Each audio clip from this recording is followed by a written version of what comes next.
If you are in any type of leadership position, from business executive or church leader to parent or teacher, you have probably asked yourself what it takes to be a leader.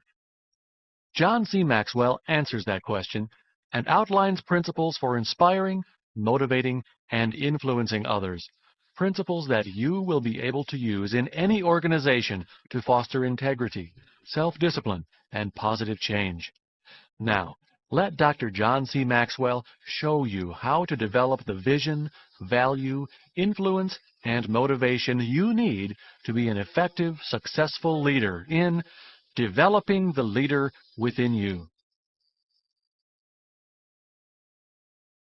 What you're about to hear is the combination of skills learned in 20 years of leading people.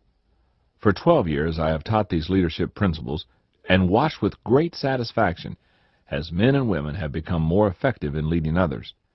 Now I have the opportunity to share them with you. The key to success in any endeavor is the ability to lead others successfully. Everything rises and falls on leadership. Whenever I make that statement, the listeners are tempted to change it to almost everything rises and falls on leadership. Most people have a desire to look for the exception instead of the desire to become exceptional. Right now, you lead at a certain skill level.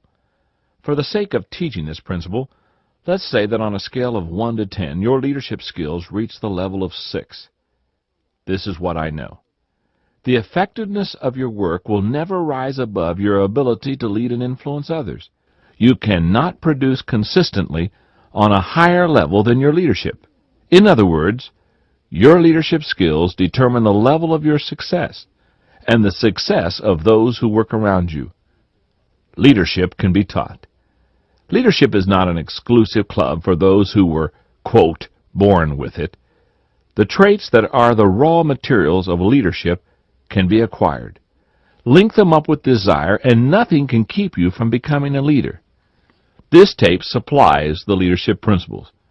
You must supply the desire. Management is the process of assuring that the program and objectives of the organization are implemented. Leadership, on the other hand, has to do with casting vision and motivating people. As Richard Kerr of United Technologies Corporation said, people don't want to be managed, they want to be led. Who ever heard of a world manager? World leader? Yes.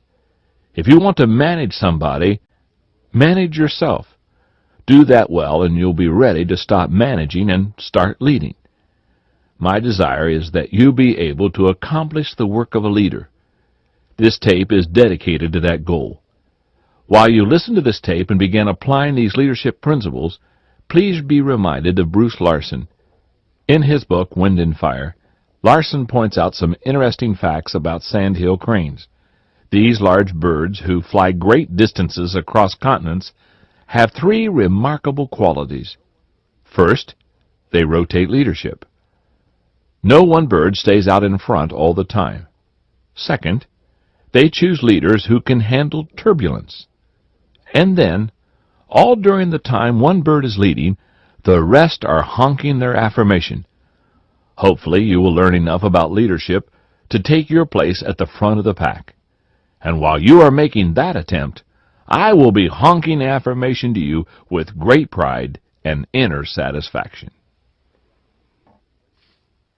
Chapter 1.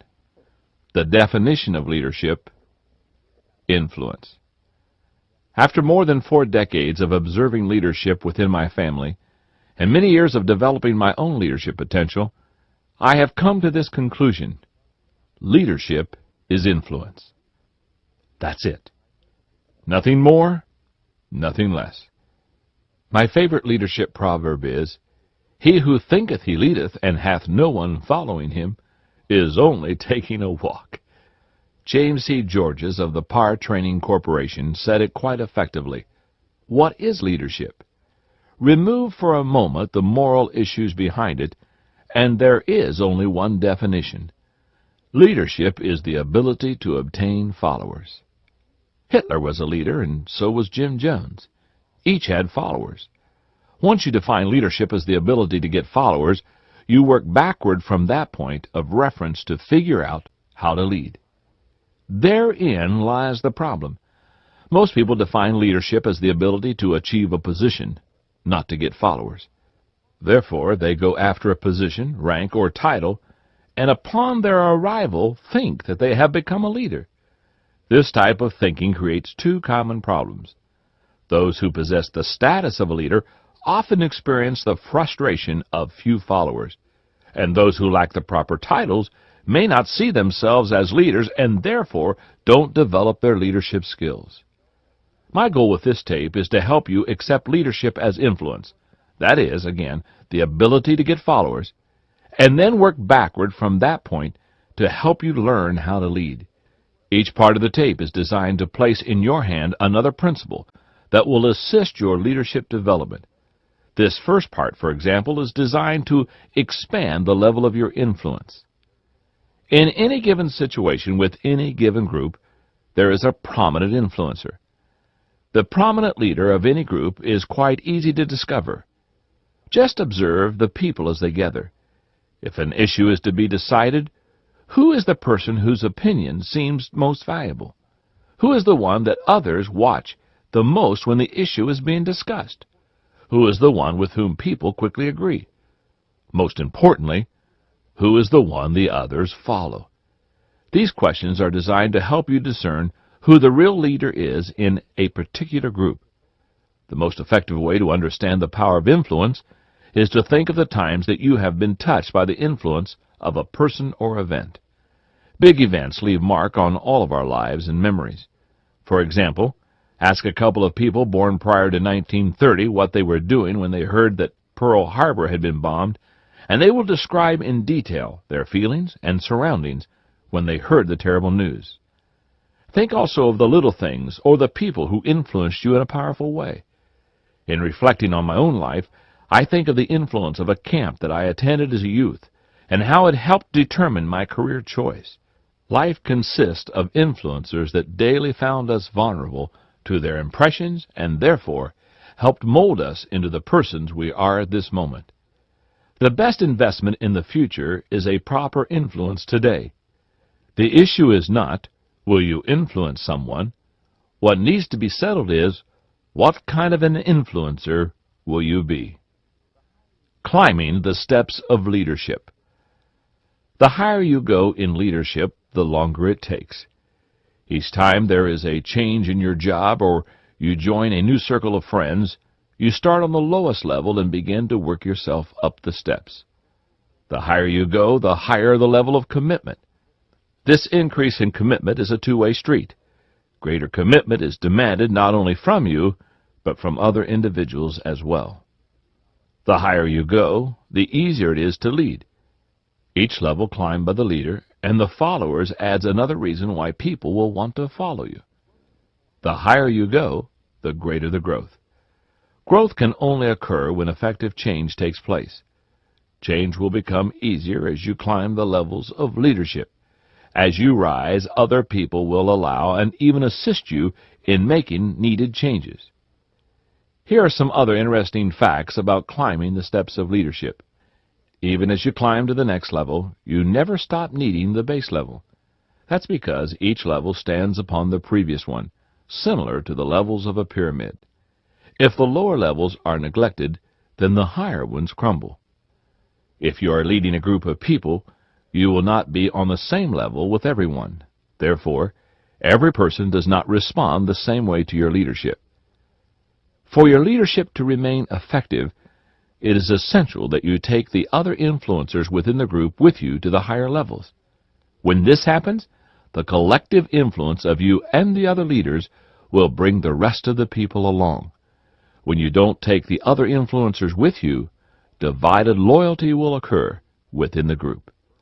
Altogether, there are 5 levels of leadership, the first being on the bottom, with each one building on top of the other.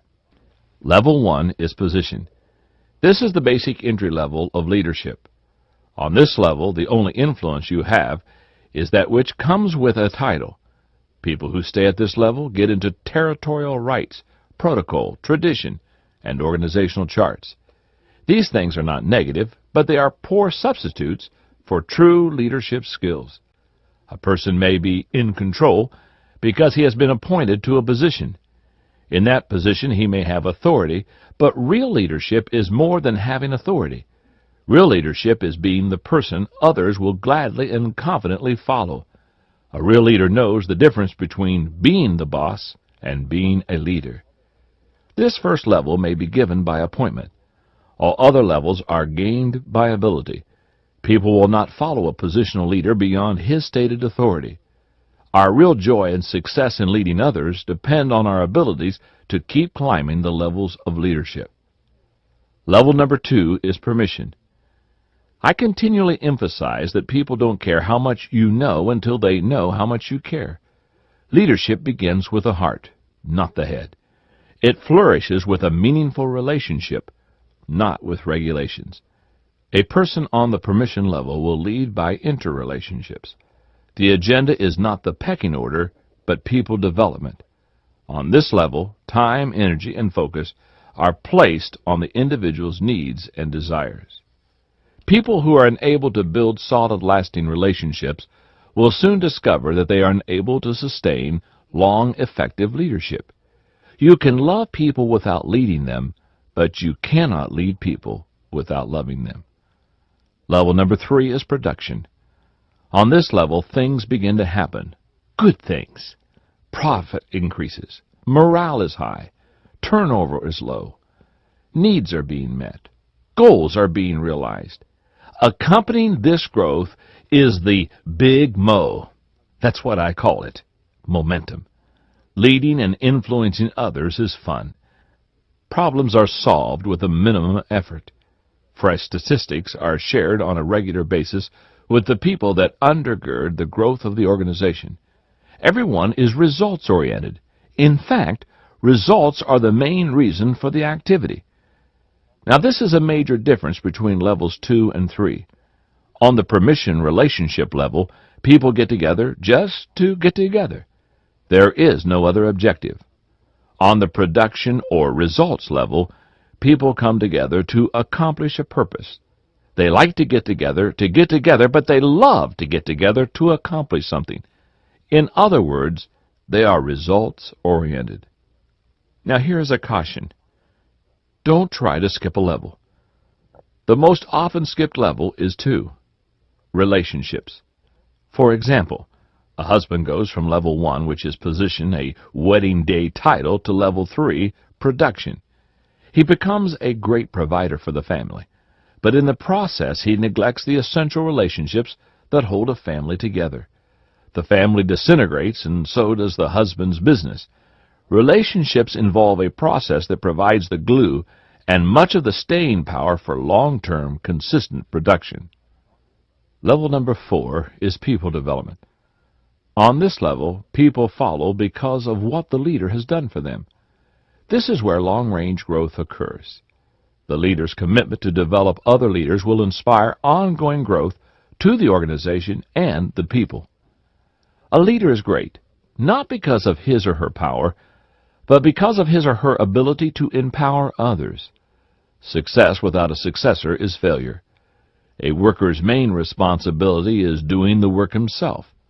A leader's main responsibility is developing others to do the work. Loyalty to the leader reaches its highest peak when the follower has personally grown through the mentorship of the leader. Note the progression. At level number 2, the follower loves the leader. At level 3, the follower admires the leader. At level 4, the follower is loyal to the leader. Why?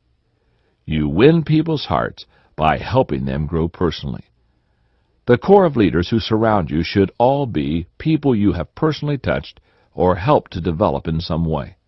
When that happens, love and loyalty will be exhibited by those closest to you and by those who are touched by your key leaders. Level number 5 is personhood. People follow the leader because of who he is and what he represents. Little time will be spent discussing this level since most of us have not arrived at it. Only a lifetime of proven leadership will allow us to sit at level 5 and reap the rewards that are eternally satisfying. I do know this. Someday I want to sit atop this level. It's achievable. I now have a blueprint to help me understand influence and how to increase it. The blueprint indicates that in order to get to the top, we must do two things. Number one, know what level you are on at this moment. Since you will be on different levels with different people, you need to know which people are on which level. If the biggest influencers within the organization are on the highest levels and are supportive of you, then your success in leading others will be attainable. If the best influencers are on the highest levels and not supportive, then problems will soon arise. Number two, know and apply the qualities needed to be successful at each level. At the position level, for example, know your job description thoroughly, do your job with consistent excellence, and do more than is expected. At the permission level, possess a genuine love for people. Make those who work with you more successful, and make everything you do a win-win or don't do it at all. At the production level, initiate and accept responsibility for becoming a change agent for growth. Know and do the things that give a high return, and communicate the strategy and vision of the organization to the people. At the people development level, realize that people are your most valuable asset and place a priority on developing them. Pour your leadership efforts into the top 20% of your people and expose them to growth opportunities. And learn to attract other winners and producers to the common goal. Everyone is a leader because everyone influences someone.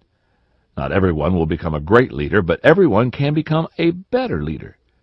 Now, only two questions must be answered. Will you unleash your leadership potential? And will you use your leadership skills to better mankind? This tape was produced to help you do both. Chapter 2. The Key to Leadership. Priorities. I believe that thinking ahead and prioritizing responsibilities marks the major difference between a leader and a follower. Practical people know how to get what they want. Philosophers know what they ought to want. Leaders know how to get what they ought to want. Success can be defined as the progressive realization of a predetermined, worthwhile goal. This definition tells us that the discipline to prioritize and the ability to work toward a stated goal are essential to a leader's success. In fact, I believe they are the key to leadership. Several years ago, while working toward a business degree, I learned about the Pareto principle. It is commonly called the 20-80 principle. Although I received little information about this principle at that time, I began applying it to my life. 20 years later, I find it is a most useful tool for determining priorities for any person's life or for any organization. The Pareto principle states that 20% of your priorities will give you 80% of your production if you spend your time, energy, money, and personnel on the top 20% of your priorities. In other words, when you focus your attention on the top 20% and invest your time there, it will give you 80% of all you need. Here are some examples. In our time, 20% of our time produces 80% of the results. For products in a business, 20% of the products bring in 80% of the profit. In donations, 20% of the people will give you 80% of the money needed. Even at a picnic, 20% of the people will eat 80% of the food. You see, this principle is true in all areas of life. It's true in leadership. That's why every leader needs to understand the Pareto principle in the areas of people supervision and leadership. To increase the productivity of an organization, a leader can use the following strategy. Number 1, determine which people are the top 20% producers. Number 2, spend 80% of your people time with the top 20%. Number 3, spend 80% of your personal development dollars on the top 20%. Number 4, determine which 20% of the work gives 80% of the return and train an assistant to do the remaining 80% of the less effective work. And finally, number 5, ask the top 20% to do on-the-job training for the next 20%. I teach the Pareto principle at leadership conferences. I'm often asked, how do I identify the top 20% influencers and producers in my organization? I suggest that you make a list of everyone in your company or department. Then ask yourself this question about each individual. If this person takes a negative action against me or withdraws his or her support from me, what will the impact likely be? If you won't be able to function, then put a check mark next to that name. If the person can help you or hurt you, but cannot make or break you in terms of your ability to get important things done, then don't put a check mark next to that name. When you get through making the check marks, you will have marked between 15 and 20% of the names. Those are the top 20% and the vital relationships that need to be developed. Remember, it's not how hard you work, it's how smart you work. A man was told that if he worked the very hardest that he could, he would become rich.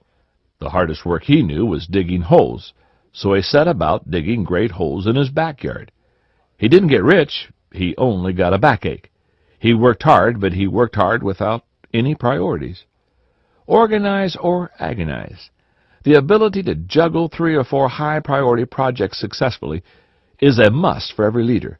A life in which anything goes will ultimately be a life in which nothing goes. Every person is either an initiator or reactor when it comes to planning.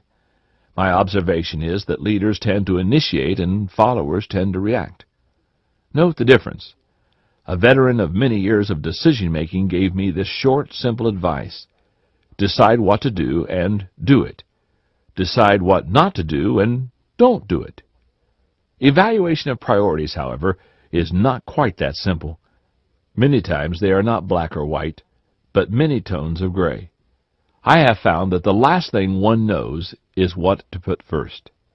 The following question will assist your priority process. Number 1, what is required of me? A leader can give up anything except final responsibility. The question that must always be answered before accepting a job is, what is required of me? In other words, what do I have to do that no one but me can do? Whatever those things are, they must be put high on the priority list. Failure to do them will cause you to become unemployed. There will be many responsibilities of the levels under your position, but only a few that require you to be the one and the only one who can do them. Distinguish between what you have to do and what can be delegated to someone else. Number 2, what gives me the greatest return? The effort expended should approximate the results expected. A question I must continually ask myself is, am I doing what I do best and receiving a good return for the organization? 3 common problems in many organizations are abuse, too few employees are doing too much, disuse, too many employees are doing too little, and misuse, too many employees are doing the wrong things. Number 3, what gives me the greatest reward? Life is too short to not be fun. Our best work takes place when we enjoy it. Some time ago, I spoke at a leaders' conference with Ken Blanchard, and we were both attempting to teach this principle. The title of my lecture was, Take This Job and Love It. I encouraged the audience to find something they like to do so much that they would gladly do it for nothing. Then I suggested they learn to do it so well that people would be happy to pay them for it. Andy Granatelli said that when you are making a success of something, it's not work. It's a way of life. You enjoy yourself because you are making your contribution to the world. I believe that.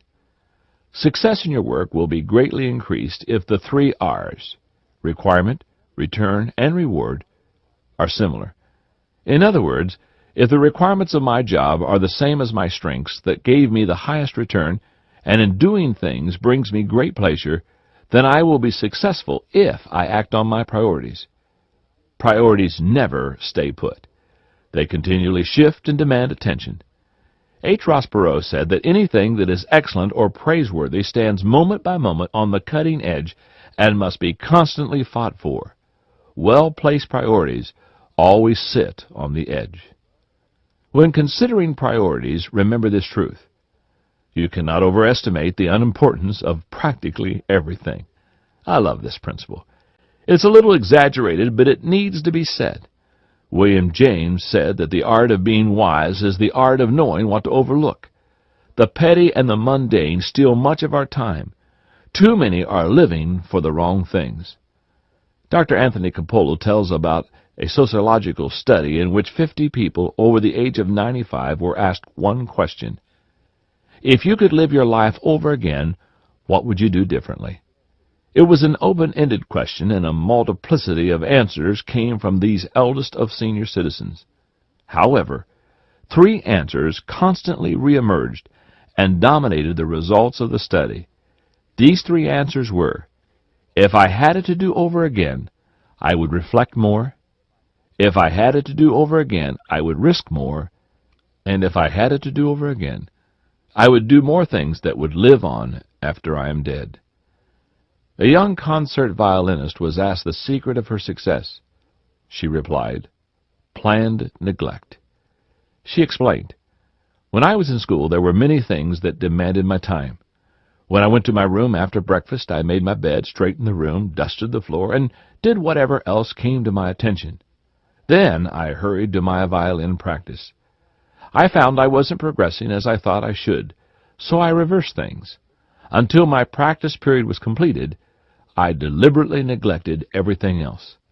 That program of planned neglect, I believe, accounts for my success. I believe that 95% of achieving anything is knowing what you want. Many years ago, I read this poem by William H. Henson. He who seeks one thing, and but one, may hope to achieve it before life is done. But he who seeks all things wherever he goes must reap around him in whatever he sows a harvest of barren regret. Too many priorities paralyze us. Every one of us has looked at our desk filled with memos and papers, heard the phone ringing, and watched the door open all at the same time. Remember the frozen feeling that came over you? William H. Henson tells us why animal trainers carry a stool when they go into a cage of lions. They have their whips, of course, and their pistols are at their sides, but invariably they also carry a stool. Henson says that it is the most important tool of the trainer. He holds the stool by the back and thrusts the legs toward the face of the wild animal. Those who know maintain that the animal tries to focus on all 4 legs at once. In the attempt to focus on all 4, a kind of paralysis overwhelms the animal, and it becomes tame, weak, and disabled because its attention is fragmented. If you are overloaded with work, list the priorities on a separate sheet of paper before you take it to your boss and see what he chooses as the priorities. It will show you how well you know your leader. When is our most efficient time in our work? The week before vacation. Why can't we always run our lives the way we do the week before we leave the office? We make decisions, clean off the desk, return calls. Under normal conditions, we are efficient, which means doing things right. When time pressure mounts or emergencies arise, we become effective, which means doing the right things. Efficiency is the foundation for survival. Effectiveness is the foundation of success. When you learn to prioritize, you learn to be effective. Chapter 3. The most important ingredient of leadership, integrity.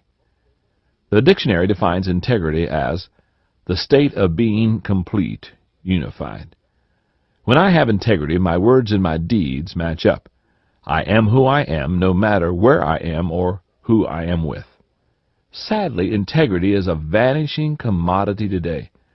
Personal standards are crumbling in a world that has taken to the hot pursuit of personal pleasure and shortcuts to success. The White House, the Pentagon, Capitol Hill, the church, the sports arena, the academy, even the daycare center have all been hit hard by scandal. In every case, the lack of credibility can be traced back to the level of integrity of the individuals within those organizations and institutions. A person with integrity does not have divided loyalty. That's duplicity. Nor is he or she merely pretending. That's hypocrisy.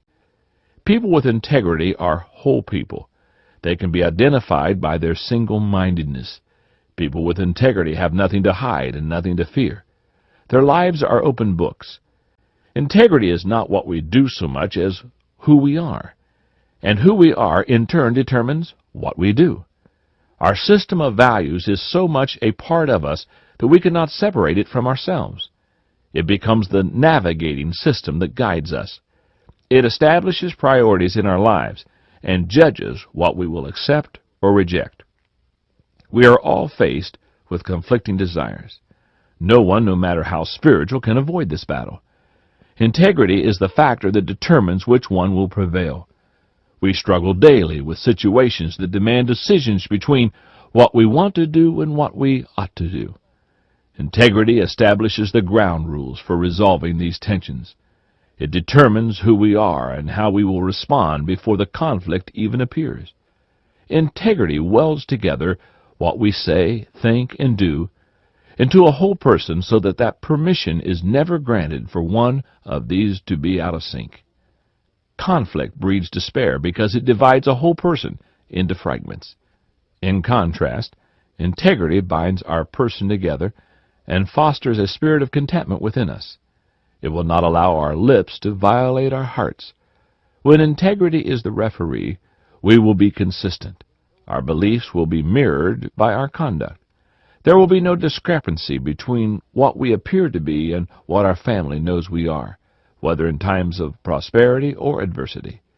Integrity allows us to predetermine what we will be, regardless of the circumstances, persons involved, or the places of our testing. Integrity is not only the referee between two desires, it is the pivotal point between a happy person and a divided spirit. It frees us to be whole persons no matter what comes our way. The more credible you are, the more confidence people place in you, thereby allowing you the privilege of influencing their lives. The less credible you are, the less confidence people place in you, and the more you lose your position of leadership. Many leaders who have attended my conferences have said to me, "I hope you can give me some insights into how I can change my company." My response is always the same. My goal is to inspire you to change. If that happens, the organization will also be changed. Let's look at some reasons why integrity is so important. Leadership functions on the basis of trust. Dwight Eisenhower said, "In order to be a leader, a man must have followers.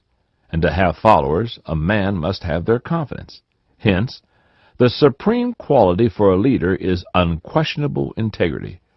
Without it, no real success is possible. If a man's associates find him guilty of being phony, if they find that he lacks forthright integrity, he will fail. His teachings and actions must square with each other. The first great need, therefore, is integrity and high purpose. Only 45% of the 400 managers in a Carnegie Mellon survey believed their top management. A third distrusted their immediate bosses. With so much depending on credibility and trust, someone in every organization must provide the leadership to improve these numbers. Leaders are to live by a higher standard than followers. This insight is exactly opposite of what most people's thoughts are concerning leadership. In a world of perks and privileges that accompany the climb to success, little thought is given to the responsibilities of the upward journey. Leaders can give up anything except responsibility, either for themselves or their organizations. John D. Rockefeller, Jr. said, "I believe that every right implies a responsibility, every opportunity an obligation, every possession a duty." Too many people are ready to assert their rights, but not to assume their responsibilities. Tom Robbins said, "Don't let yourself be victimized by the age you live in. It is not the times that will bring us down any more than it's society." There is a tendency today to absolve individuals of moral responsibility and treat them as victims of social circumstance. You buy that and you pay with your soul. What limits people is a lack of character. When the character of leaders is low, so are their standards. Our tendency is to work harder on our images than on our integrity. Image is what people think we are. Integrity is what we really are. All of us have known those who were not the same on the outside as they were on the inside. In this world of rapid change, the leader must be out in front to encourage change and growth and to show the way to bring it about. He must first understand the two important requisites to bringing about change: knowing the technical requirements of the change and understanding the demands for bringing it about. Both requisites are critically necessary. More often than not, though, when failure to change results, it is because of inadequate or inappropriate motivation, not from lack of technical smarts. A manager usually will be more skilled in the technical requirements of change, whereas the leader will have a better understanding of the attitudinal and motivational demands that the followers need. Note the difference. In the beginning, the skills of a leader are essential. No change will ever occur if the psychological needs are unmet. Once change has begun, the skills of a manager are needed to maintain needed change.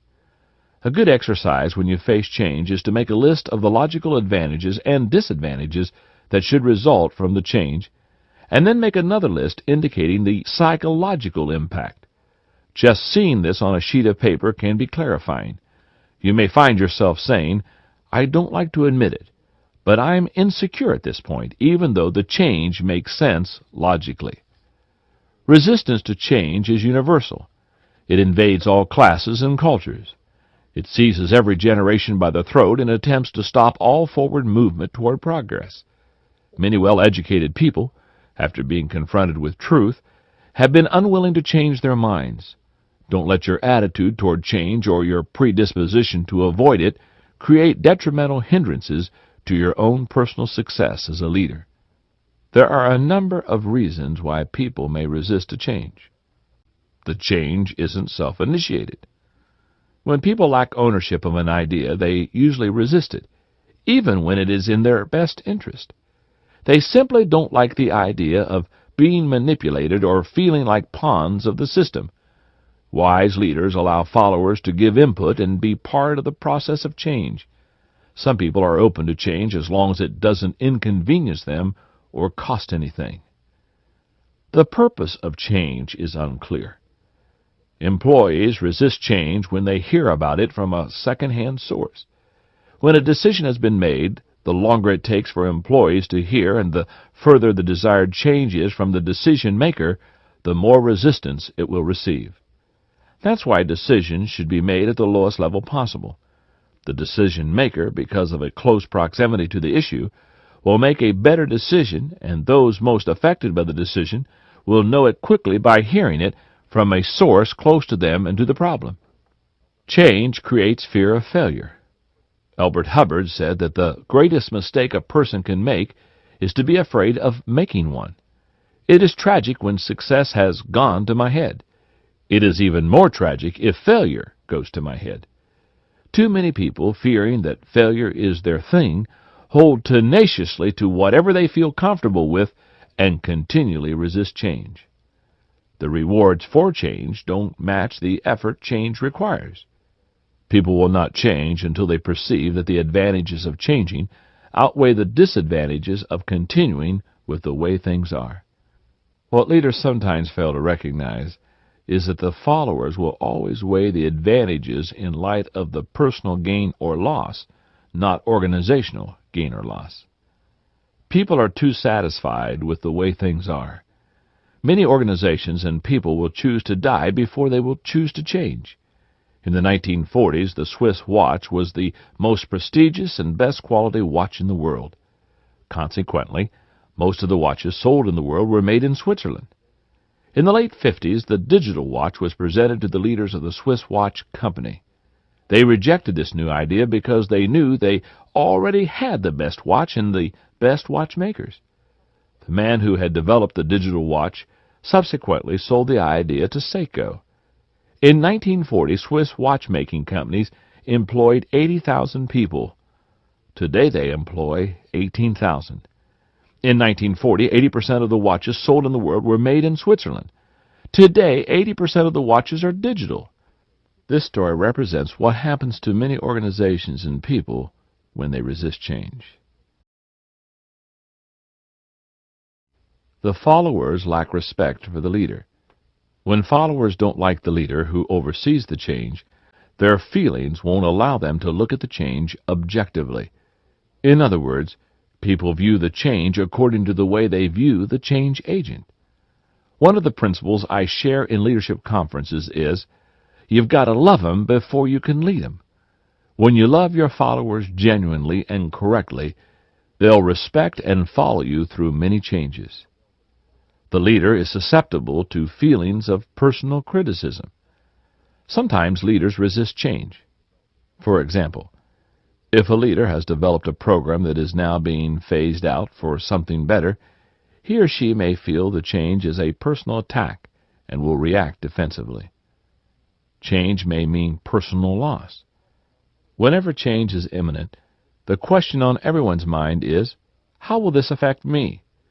Usually there are three groups of people within the organization. 1, those who will lose. 2, those who are neutral. And 3, those who will benefit. Each group is different and must be handled with sensitivity, but also with straightforwardness. Change requires additional commitment. Time is the most precious commodity for many people. Whenever change is about to happen, we all look to see how it will affect our time. Usually we conclude that increased change will be fine if it does not increase our time commitment. Sidney Howard said that 1/2 of knowing what you want is knowing what you must give up before you get it. When the cost of change is time, many will resist the change. When it comes to the commitment of time, the leader must determine if the person is unwilling or unable to change. Willingness deals with attitude, and there is little you can do if your followers resist change because of attitude. But ability to change deals with perspective.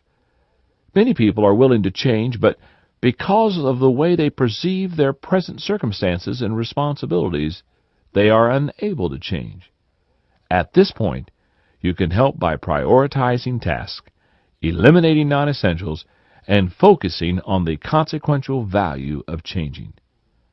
Narrow-mindedness makes people reluctant to accept new ideas. 1,600 people belong to the International Flat Earth Research Society of America. Their president, Charles K. Johnson, says he's been a flat earther all of his life.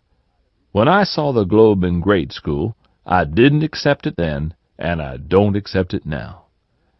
The bottom line is that people change when they heard enough that they have to change, learn enough that they want to change, or receive enough that they're able to change. The leader must recognize when people are in one of these three stages. In fact, top leaders create an atmosphere that causes one of these three things to occur. It is helpful to remember that change can be seen as either revolutionary, something totally different from what has been, or evolutionary, a refinement of what has been. It is usually easier to present change as a simple refinement of the way we've been doing it rather than something completely different.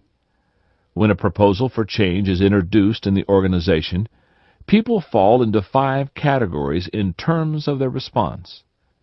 Innovators are the dreamers. They are the originators of new ideas and generally are not acknowledged as leaders or policymakers. Early adopters are those who know a good idea when they see it. Their opinions are respected in the organization. Although they did not create the idea, they will try to convince others to accept it. Middle adopters are the majority. They will respond to the opinions of others. Generally, they are reasonable in their analysis of a new idea, but inclined to maintain the status quo. They can be influenced by the positive or negative influencers of the organization. Late adopters are the last group to endorse an idea. They often speak against proposed changes and may never verbally acknowledge acceptance. Generally, they will adopt it if the majority demonstrates support. Laggards are always against change. Their commitment is to the status quo.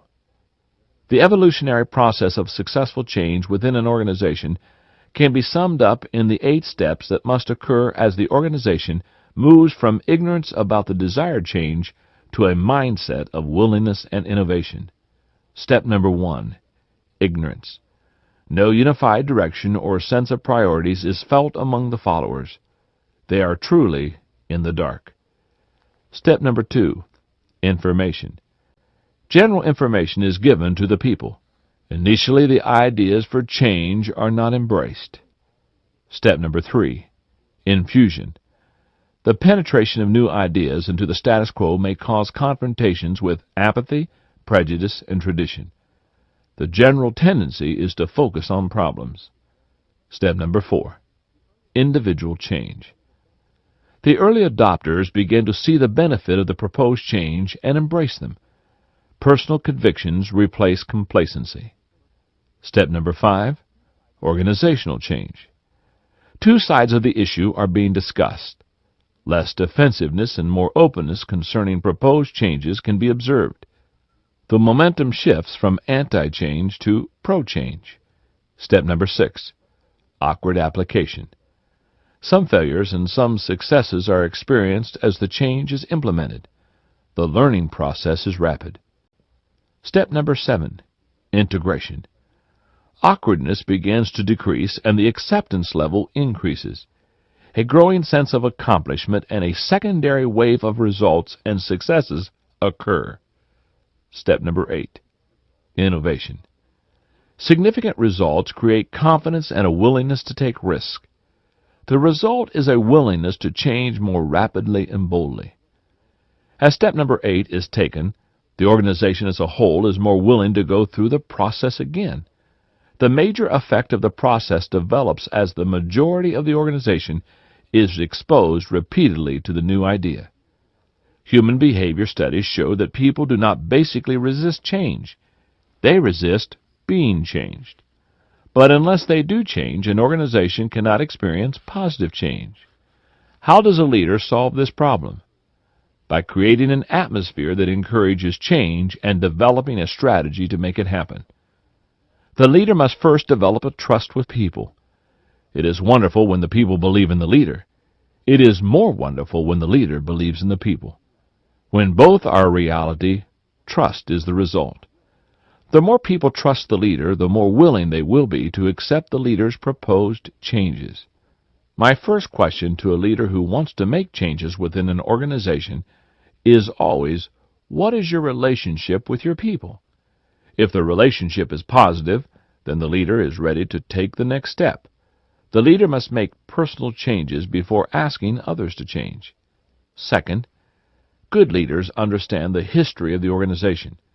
The longer an organization has gone without change, the more effort introducing it will require. Also, when change is implemented and the result is negative, people within the organization will be leery of embracing future changes. The opposite is also true. Successful changes in the past prepare people to readily accept more changes. Third, good leaders solicit the support of influencers before the change is made public. Encourage the influencers to influence others informally. Major changes should not surprise the people. A leadership leak done properly will prepare the people. Each year I explain to my key leaders that they carry 2 buckets around with them. One bucket is filled with gasoline and the other with water. Whenever there is a little fire of contention within the organization, because the people fear a potential change, the influencers are the first to hear about it. When they arrive on the scene, they will either throw a bucket of gasoline on the situation and really cause a problem, or they will throw the bucket of water on a little fire and extinguish the problem. In other words, key influencers are either the leader's greatest asset or his greatest liability. Finally, give the people ownership of the change. Openness by the leader paves the way for ownership by the people. Without ownership, changes will be short-term.